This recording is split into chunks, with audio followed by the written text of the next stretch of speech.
bordering on black eyes. He shifted his gaze, soaking in her delicate features, full red lips, and shoulder-length raven hair before doing a sweep of her petite body, clad in all black. Her tank top left her arms bare, which meant he didn't miss her tattoos. A painstakingly detailed angel on her left forearm, a cluster of stars on her right biceps, and a ring of roses around her left wrist.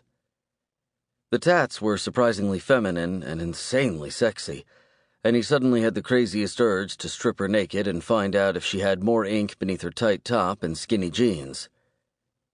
Man, it had been a long time since he'd experienced total lust overload. He encountered attractive women all the frickin' time, but this tiny pixie of a woman was more than attractive. The sexy combo of fragility and badassness hardened his cock, and he shifted his position so that the counter hid his lower body better. When he realized she still hadn't spoken, he raised his voice over the pounding dance beat reverberating through the main floor. "What'll it be?" She snapped out of whatever trance she'd fallen into, but still looked startled. A tad wary, too, but he had to be imagining it. 3 margaritas and a Coke, she replied after another long pause. "Coming right up." It was difficult to tear his gaze off her, but he forced himself to act professional, sliding to the other end of the counter to prepare her drinks. He jiggled the stainless steel margarita shaker more vigorously than necessary, a sense of nervous energy overtaking him. Fuck. He wanted to talk to her, find out her name, convince her to go home with him. And wasn't that a mind-boggler?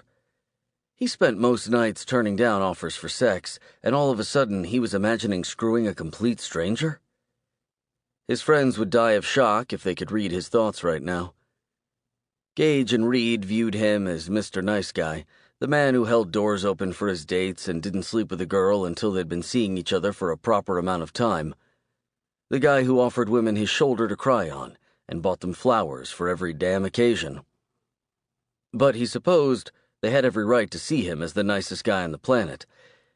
It was the image he tried to project most of the time, the label he'd been striving his entire life to live up to.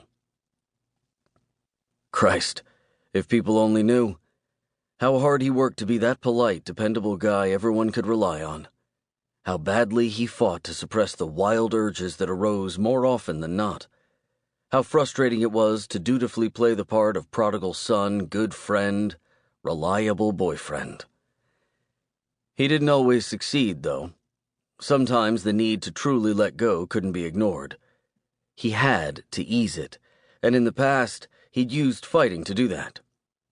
He'd heard that people frequently used sex or violence as an outlet for release, as a way to feel alive, and he couldn't deny that his days as an MMA fighter had certainly soothed the darker, restless part of himself that he usually hid from the world. Sex, on the other hand, didn't achieve the same result. It had always been more intimate for him, tangled up with love and relationships and all that emotional stuff. But for some strange reason, the raven-haired woman at the counter had unleashed his carnal, reckless urges, because suddenly the idea of going home with a stranger had become very, very appealing. "You gonna take those over to the customer, or just keep staring at them?" His head jerked at Sue's teasing voice. Ignoring his aching cock, he glanced down, realizing that the drinks he'd poured were now sitting on the bar top waiting to be delivered. "Nah, I've got it. Just spaced out for a second." He plastered on a smile, then carried the drinks over to where the woman was waiting. And staring. Staring hard, in fact, and her plump lips were puckered in the tiniest of frowns. Unease washed over him, but he tried to ignore it.